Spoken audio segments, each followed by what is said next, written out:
Hello class 8th। आज हम आपको वार्षिक मूल्यांकन हेतु सैंपल पेपर फर्स्ट अभ्यास प्रश्न पत्र कक्षा 8वीं विषय विज्ञान का हल कराने जा रहे हैं, जो आपका पेपर है 3 घंटे का और इसके पूर्णांक हैं 90 नंबर। तो ये पेपर हमारे पास में हिंदी में है, तो मैं आपको इसका हिंदी भी बता दूंगी और आपको इसका इंग्लिश भी बताते चलूँगी। चलिए शुरू करते हैं। नोट: सभी प्रश्न हल करना अनिवार्य है। यहाँ पे जितने भी क्वेश्चंस दिए हैं सब आपके करने हैं। क्वेश्चन नंबर फर्स्ट है, सही विकल्प चुनकर लिखिए। Choose the correct answers. First question है, खरपतवार हटाने की प्रक्रिया है कटाई, निराई, भंडारण या फटकना। चलिए इसका इंग्लिश देखें। Weeds removal method is. Weeds removal method क्या है? हार्वेस्टिंग, वेडिंग, स्टोरेज या विनोइंग। तो इसका करेक्ट आंसर हो जाएगा वीडिंग। ठीक है। सेकेंड है, reproduction in Hydra by budding, by fragmentation, by fusion या बाय कन्वर्शन। तो इसका करेक्ट आंसर आ जाएगा बाय बडिंग। चलिए इसका हिंदी में देखें। हिंदी में है, हाइड्रा में प्रजनन होता है मुकुलन द्वारा, द्विखंडन द्वारा, संलयन द्वारा या कायांतरण द्वारा। तो ये होता है मुकुलन द्वारा और इसका था आपका निराई।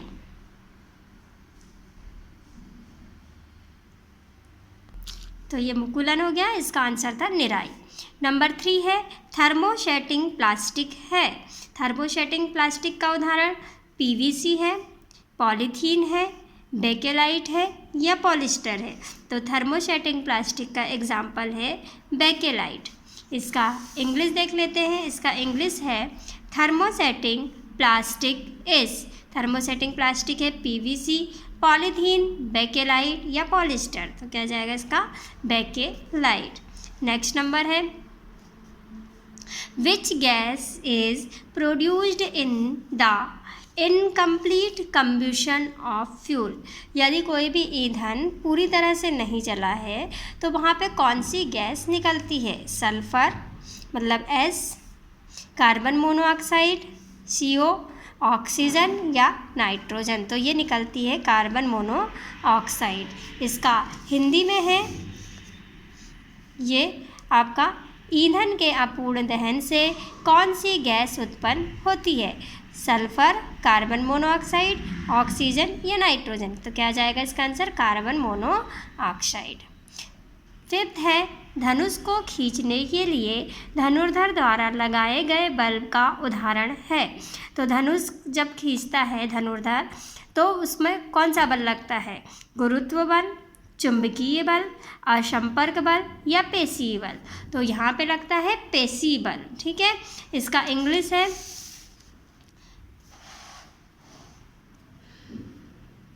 Which type of force applied Archer मतलब धनुर्धर फॉर बो ड्रैगिंग।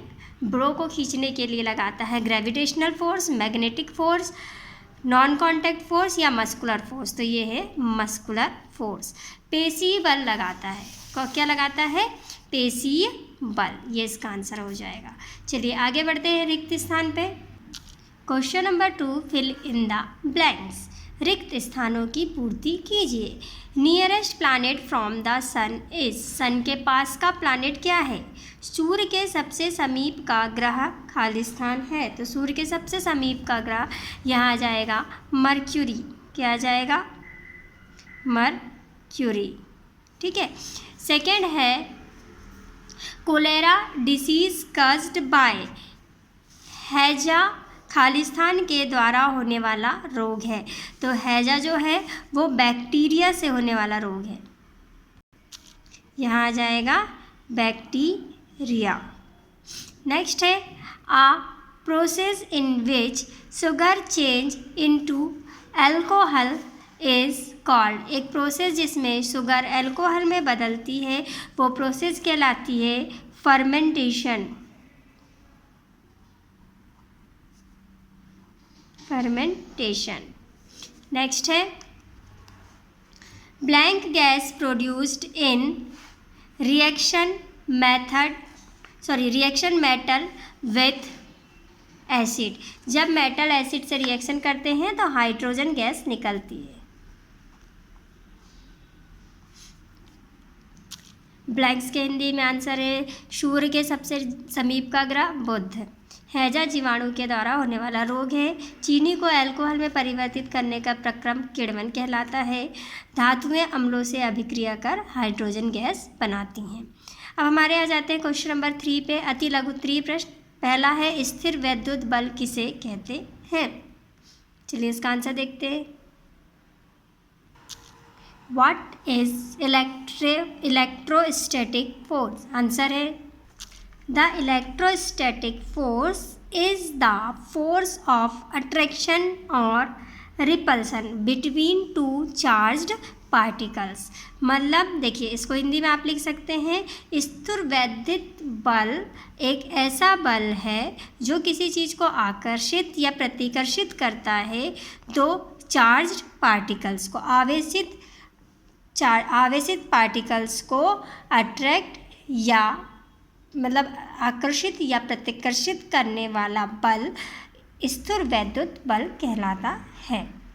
चलिए नेक्स्ट क्वेश्चन देखते हैं। Question number 2, what is constellation. Right any 2 constellation name.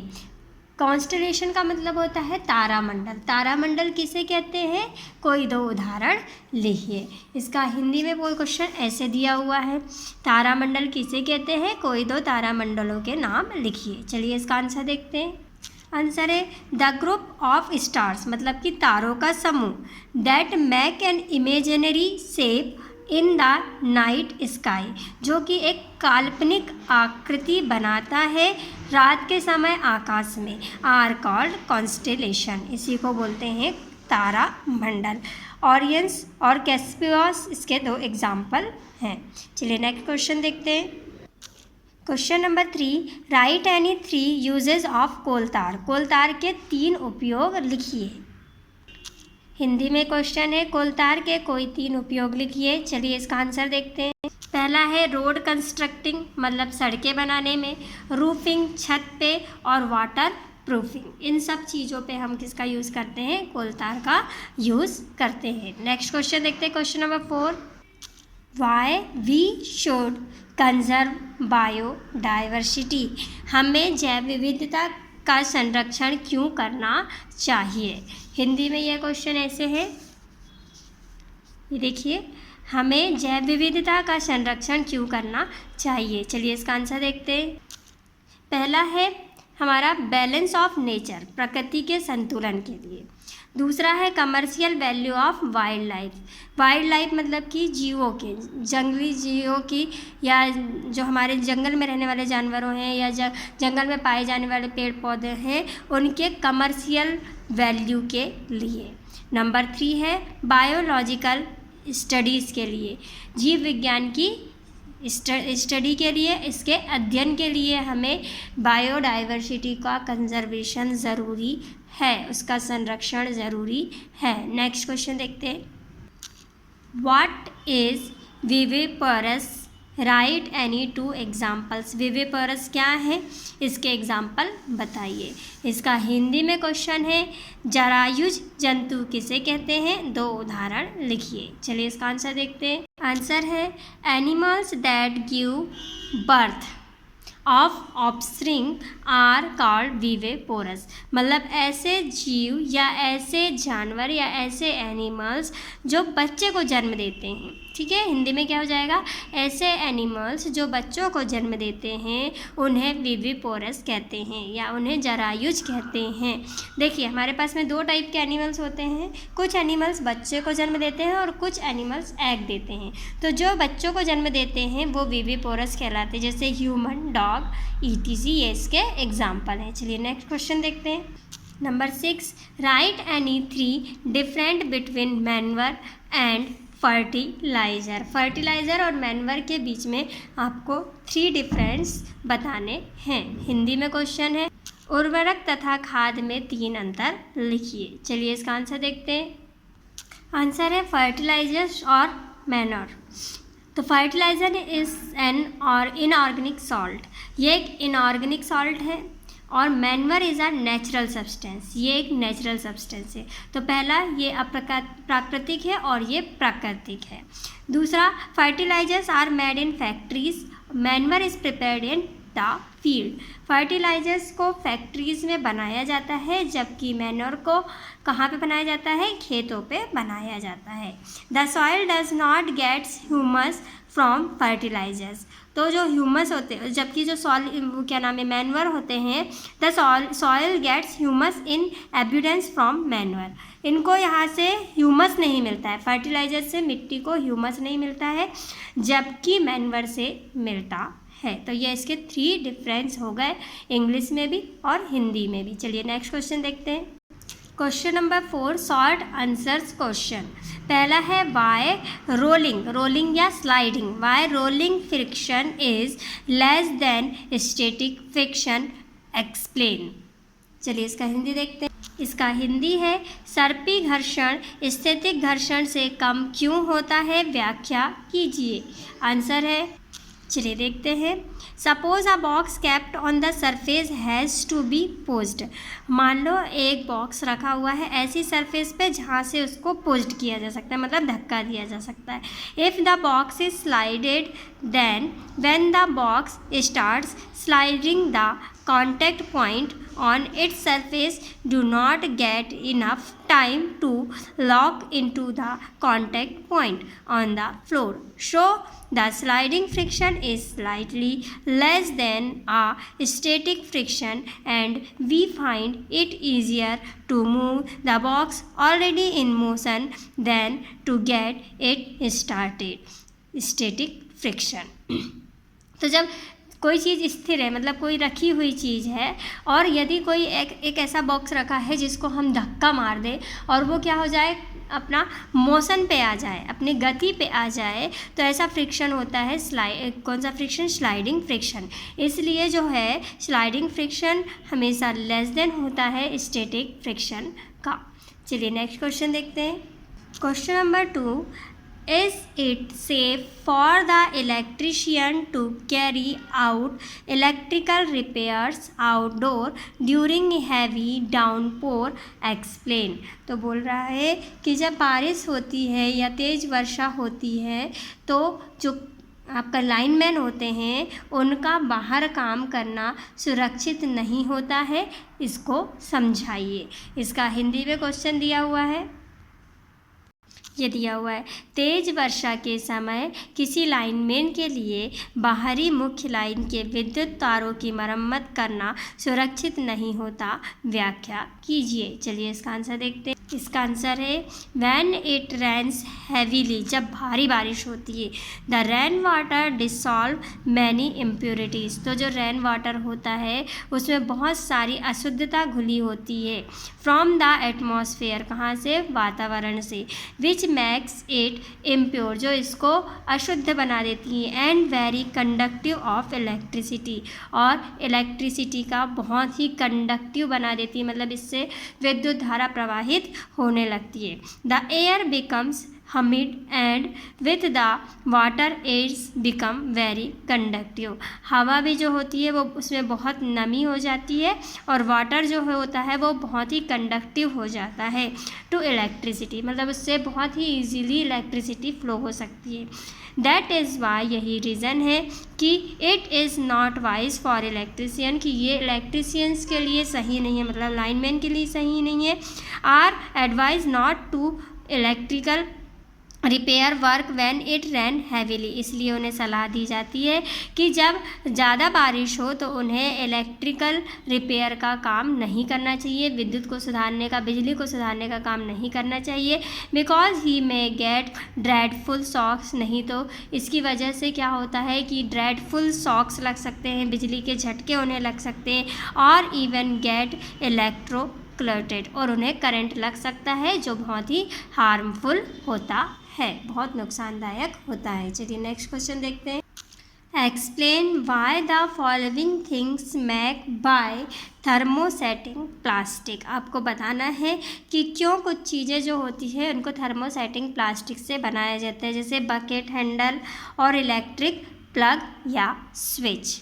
इसका हिंदी में क्वेश्चन दिया हुआ है ऐसे, समझाइए थर्मोसेटिंग प्लास्टिक से निम्नलिखित क्यों बनाए जाते हैं, डेगची के हत्थे और विद्युत प्लग या स्विच। चलिए इसका आंसर देखते हैं। इसका आंसर है वी यूज़ बकेट्स और mugs made up of plastic.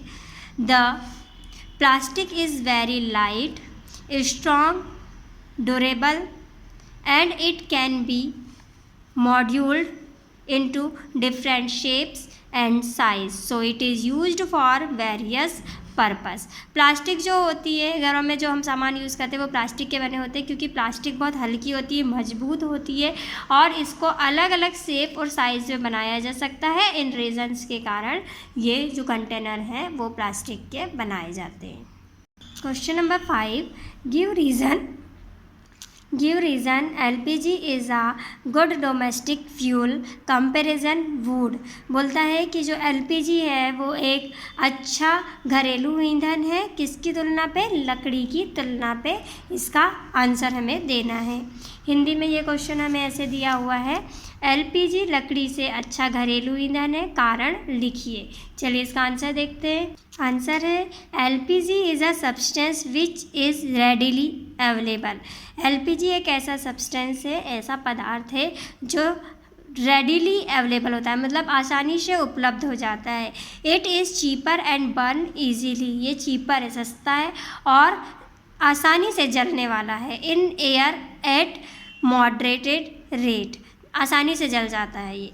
It produce a large amount of heat, और ये बहुत ज़्यादा अमाउंट में, बहुत ज़्यादा मात्रा पे हीट प्रोड्यूस करता है, हीट उत्पन्न करता है। And does not leave behind any undesirable substance, और जलने के बाद में कोई भी बेकार सब्सटेंस नहीं, कोई भी बेकार पदार्थ नहीं छोड़ता है, अपशिष्ट नहीं छोड़ता है, मतलब जैसे कि राख नहीं छोड़ता या कोई भी कचरा नहीं बचता है LPG के जलने पे। इन केस ऑफ वुड, जबकि लकड़ी, it does not burn that easily and produce a large amount of smoke which is very harmful for human beings।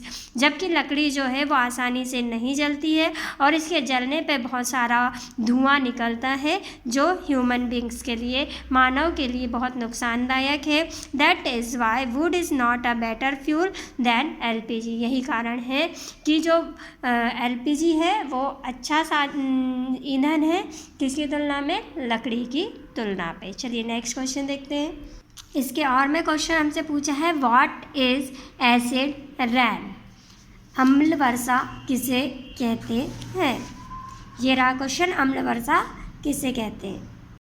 इसका आंसर है gases like sulphur dioxide and nitrogen dioxide react with water vapor present in the atmosphere to form sulfuric acid and nitric acid।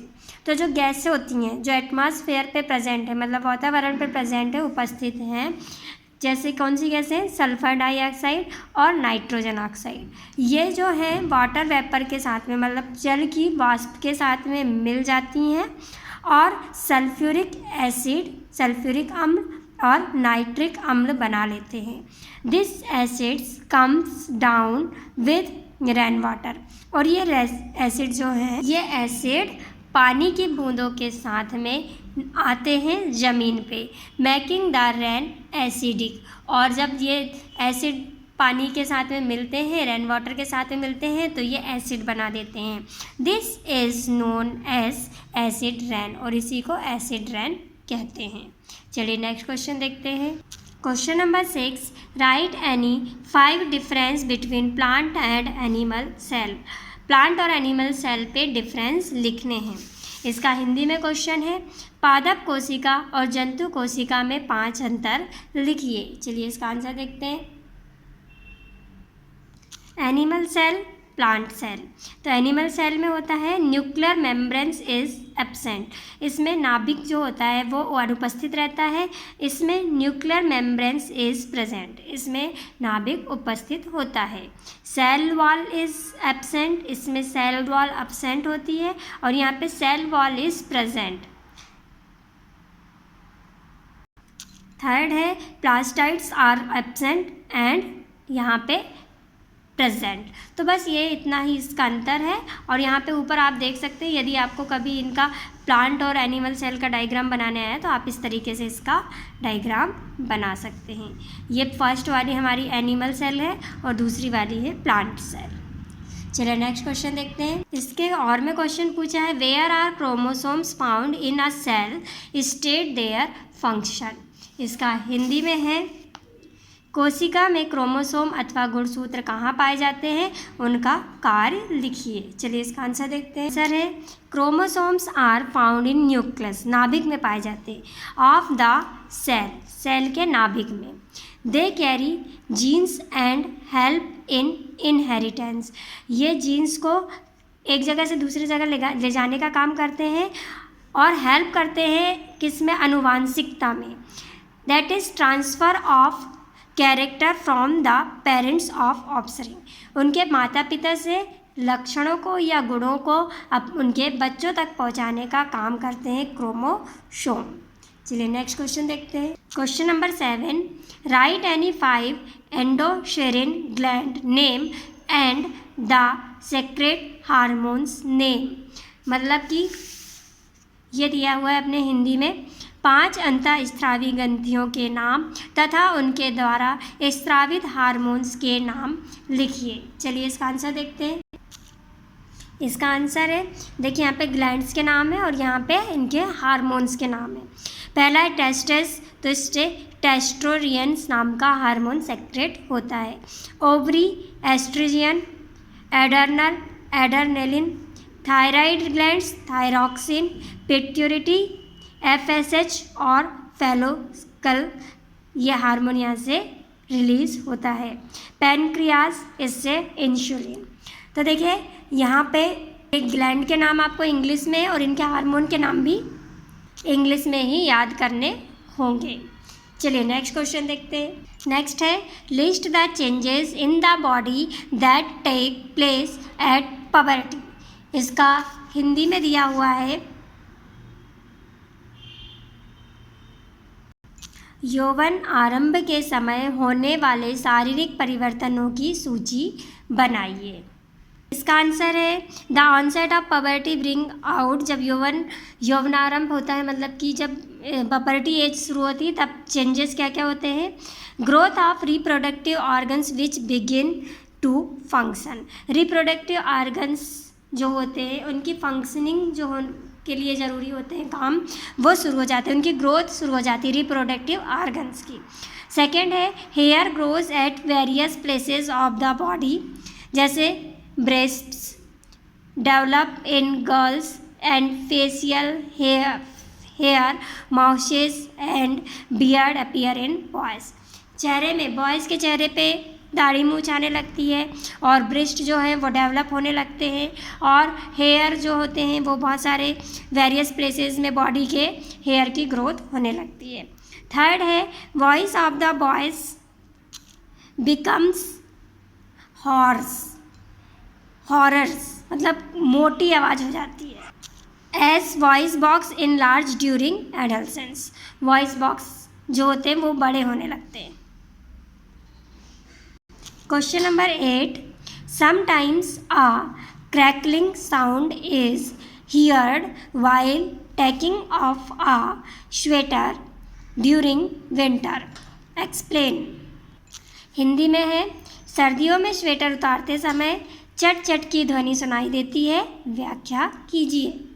Answer है the cracking sound, मतलब चट चट की आवाज़ is heard सुनाई देती है बिकॉज, क्योंकि when the sweater is rubbed while taking it of, जब स्वेटर रब्ड होती मतलब घिसती है बॉडी से, it choirs uh small charge, तो उसमें कुछ आवेश आ जाते हैं और आवेश के कारण ही स्वेटर उतारने पर चट चट की आवाज़ सुनाई देती है। चलिए नेक्स्ट क्वेश्चन देखते हैं। इसके और का क्वेश्चन है what precautions would you take to protect yourself during earthquake strikes.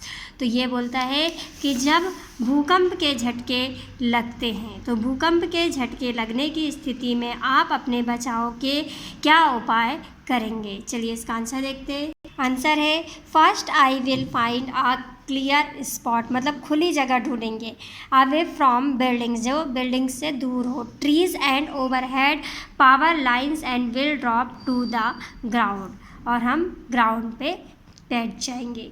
If I am in a car और अ बस, और यदि हम कार या बस में हों तो I will not come out instead, तो हम बाहर नहीं आएंगे। I will told driver be told to drive slowly to a clear spot and will not come out till the timers stop, और हम अपने ड्राइवर से कहेंगे कि वो गाड़ी धीरे चलाए और एकदम क्लियर स्पॉट पे गाड़ी को ले चले, और हम तब तक गाड़ी से बाहर नहीं आएंगे जब तक इसके झटके बंद ना हो जाए। Question number 9, draw human speech machine या मानव वाक यंत्र and right the function of your word. इसमें बोल रहा है कि मानव वाक यंत्र का चित्र बनाइए तथा इसके कार्य को अपने शब्दों में व्याख्या कीजिए। चलिए इसको देखते हैं आंसर। ये आप यहाँ पे देख सकते हैं, इसे लिरिक्स भी बोलते हैं और या फिर वॉइस बॉक्स भी बोलते हैं। ये इसका डायग्राम है और इसके फंक्शंस हैं प्रोड्यूस साउंड, इसका फंक्शन है साउंड प्रोड्यूस करने का, ये इसका फंक्शन है। तो इस तरीके से आप ये डायग्राम देखकर प्रैक्टिस कर लेंगे। नेक्स्ट क्वेश्चन है how noise pollution harmful for human, make a list for noise pollution source. आपको ये बोल रहा है कि जो ध्वनि प्रदूषण है, ध्वनि प्रदूषण मानव के लिए किस प्रकार से हानिकारक है, ध्वनि प्रदूषण के स्रोतों की सूची बनाइए। चलिए इसका आंसर देखते हैं। आंसर है द नॉइज़ पॉल्यूशन, मतलब ध्वनि प्रदूषण इन द सराउंडिंग में कज मैनी हेल्थ रिलेटेड प्रॉब्लम। यदि हमारे आसपास ध्वनि प्रदूषण हो रहा है तो इससे स्वास्थ्य संबंधी अनेक समस्याएं होती हैं। लैक ऑफ स्लीप, नींद नहीं आती है, अनिद्रा होता है। हाइपरटेंशन, तनाव बढ़ जाता है। हाई ब्लड प्रेशर बढ़ता है। एनेक्सिटी, गुस्सा and many more health disorders में बी कज ड्यू टू नॉइज़ पॉल्यूशन। बहुत सारी बीमारियां या बहुत सारी परेशानियां ध्वनि प्रदूषण की वजह से होती हैं। A person who is exposed to a loud sound continuously may get temporary और इवन परमानेंट डिफनेस। यदि कोई व्यक्ति लगातार तेज आवाज़ को सुनता है तो वह पूरी तरीके से या फिर अस्थायी रूप से बहरा हो सकता है। Question number 10, describe kaleidoscope and write any one characteristic. इसका हिंदी में बोला है आपको कैलाइडोस्कोप की रचना का वर्णन करते हुए इसकी एक विशेषता लिखिए। चलिए इसका आंसर देखते हैं। आंसर है kaleidoscope is an optical instrument, ये एक ऑप्टिकल इंस्ट्रूमेंट है, use to see a number of beautiful pattern, और इसका उपयोग सुंदर सुंदर पैटर्न को देखने के लिए किया जाता है। It is made up of a circular cardboard, ये गोल गोल कार्डबोर्ड से बनाया जाता है। ट्यूब, और इसमें ट्यूब भी लगी होती हैं। Of a thick chart paper की, in which rectangular mirror strips are joint together, और इसमें रेक्टेंगल मतलब आयताकार मिरर भी इसमें लगाए जाते हैं एक साथ। टू फॉर्म अ प्रिज्म, जैसे कि प्रिज्म बना हो। At one end of the tube touching these mirrors a circular plane glass plate is fixed and several small pieces of coloured glass broken pieces of coloured bangles, में बहुत सारे coloured bangles लगाए जाते हैं, अलग अलग कलर के glasses लगाए जाते हैं और मिरर्स लगाए जाते हैं। Are placed upon it, this end is closed by ground glass plate and beautiful patterns are seen through the other end of the kaleidoscope. एक तरफ से इसको बंद किया जाता है और दूसरी तरफ से कलर के यहाँ पे पैटर्न हमें दिखाई देते हैं। चलिए नेक्स्ट क्वेश्चन देखते हैं। इसके और का क्वेश्चन है draw a labelled sketch of human आई। हिंदी में है मानव नेत्र का सचित्र वर्णन करिए। चलिए इसका आंसर देखते हैं। ये देख सकते हैं आप ह्यूमन आई का पिक्चर। तो ये ह्यूमन आई है और ये इसके पार्ट्स हैं। ये कॉर्निया, लेंस, आइरिस, ठीक है, रेटिना, ऑप्टिक्स। ये आप इस तरीके से आई का स्केच प्रैक्टिस कर लेंगे। चलिए और का क्वेश्चन, एक नेक्स्ट क्वेश्चन देखते हैं। Question number 11, right any 5 physical properties and uses of metals. Metals की फिजिकल प्रॉपर्टीज़ हमें बतानी है। चलिए इसका आंसर देखते हैं। यहाँ पे हमें मेटल्स और नॉन मेटल्स दोनों की ही फिजिकल प्रॉपर्टीज़ दी हुई है। मैं आपको दोनों ही बता देती हूँ, बट आपको इस क्वेश्चन पे सिर्फ मेटल्स की पूछा है। प्रॉपर्टी है पहली अपीयरेंस, तो मेटल्स में शाइनी अपीयरेंस रहती है, मतलब मेटल को देखने पे वो चमकदार दिखाई देते हैं, जबकि नॉन मेटल डल होते हैं। हार्डनेस मतलब कि ये कठोर होते हैं, बहुत हार्ड होते हैं मेटल्स, जबकि ये नॉन मेटल सॉफ्ट होते हैं। मेलेबिलिटी मतलब कि चादर बन जाए, तो मेटल्स की चादर बन जाती है, जबकि नॉन मेटल्स मेलेबल नहीं होते। डक्टाइल, मेटल्स डक्टाइल होते हैं, मतलब इनके वायर बनाए जा सकते हैं, जबकि नॉन मेटल्स नहीं होते हैं। हीट एंड कंडक्शन, तो ये हीट के गुड कंडक्टर होते हैं और इलेक्ट्रिसिटी के भी गुड कंडक्टर होते हैं, जबकि नॉन मेटल्स बैड कंडक्टर होते हैं हीट और इलेक्ट्रिसिटी के। चलिए इसका और का क्वेश्चन देखते हैं। नेक्स्ट क्वेश्चन है, right the reaction of metals and non metals. आपको रिएक्शन लिखनी है मेटल्स और नॉन मेटल्स की, किसके साथ में? With oxygen and water. चलिए इसका आंसर देखते हैं। तो देखिए, iron plus oxygen plus water. तो आयरन एक मेटल है जो ऑक्सीजन से और वाटर से रिएक्शन करता है। तो जब भी कोई भी मेटल ऑक्सीजन से रिएक्शन करता है तो वो ऑक्साइड बनाता है। तो देखते हैं इसकी रिएक्शन क्या होगी। ये देखिए, ये है iron plus oxygen plus water, तो ये आयरन ऑक्साइड बनाएगा और हाइड्रोजन गैस इसमें निकल जाएगी। वैसे ही यदि मैग्नीशियम की बात करें तो मैग्नीशियम जब ऑक्सीजन से रिएक्शन करेगा तो मैग्नीशियम ऑक्साइड बनाता है। चलिए आगे देखते हैं नेक्स्ट क्वेश्चन है, what is the reason of water pollution, how make water as a drinking water. Water pollution के क्या कारण हैं और किसी पानी को आप ड्रिंकिंग वाटर में कैसे बदल सकते हैं, पीने योग्य पानी में कैसे बदल सकते हैं। देखिए इसका हिंदी में क्वेश्चन है, जल प्रदूषण किन कारणों से होता है, इसे पीने योग्य कैसे बनाया जा सकता है। चलिए इसका आंसर देखते हैं। वाटर के पॉल्यूट होने के रीज़न है, disposal of garbage into the river pollute the river water. नदियों के पानी में कोई भी कचरा डाल देते हैं तो वो नदी का पानी क्या हो जाता है, गंदा हो जाता है। फिर क्या होता है, व्हेन गार्बेज रोड्स, और फिर उसके बाद में वो कचरा जो है वहाँ पे सड़ जाता है। It produce poisonous and toxic gas, और इसकी वजह से पॉइजनस हो जाता है वाटर, और वहाँ पे खतरनाक या हानिकारक या वैसेली गैसेस बनने लगती हैं, जिससे वाटर पॉल्यूट हो जाता है। अब वाटर को हम कैसे साफ़ कर सकते हैं, ड्रिंकिंग वाटर में कैसे बदल सकते हैं। तो the water is full of solid dust particles. Water dust particle, जो सॉलिड डस्ट पार्टिकल्स रहते हैं उससे भरा हुआ रहता है। एंड केमिकल सब्सटेंस, और उसमें केमिकल सब्सटेंस भी मिले होते हैं, किसमें, पॉल्यूट वाटर में। Which harm the health of people, जो लोगों की हेल्थ को नुकसान पहुँचाते हैं। ऑन ड्रिंकिंग, यदि इस पानी को पी लिया तो। If filtered these substances are freed from water and water becomes fit for drinking। यदि इस पानी को हम फिल्टर कर लें तो ये जो बेकार के सब्सटेंस है, पॉल्यूट सब्सटेंस है, वो अलग हो जाएंगे और पानी फिट हो जाएगा ड्रिंकिंग के लिए। या फिर आप पानी को बॉईल कर सकते हैं, ठीक है। इस तरीके से हम ड्रिंकिंग वाटर में उसको कन्वर्ट कर सकते हैं। नेक्स्ट क्वेश्चन देखते हैं। नेक्स्ट क्वेश्चन है, right the note green house effect and acid rain. तो एसिड रेन तो हमने पढ़ लिया है, हम आपको अभी सिर्फ ग्रीन हाउस इफेक्ट बताएंगे, पौधाघर प्रभाव। हम यहाँ पर पढ़ेंगे पौधाघर प्रभाव। चलिए इसका आंसर है, the sun rays when fall on the earth surface warm it. जब सूर्य की किरणें अर्थ पे पहुँचती है, अर्थ की सरफेस पे पहुँचती है, धरती की सतह पर पहुँचती है, तो वो गर्म हो जाता है। Some of the sun rays are absorbed by the earth surface.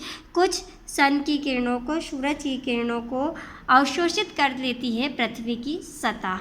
And left out rays are reflected back into space, और कुछ रिफ्लेक्ट होके, परावर्तित होके वापस चले जाती है स्पेस पे। Some of these rays are trapped by the atmosphere and these are not allowed to go out of the earth atmosphere.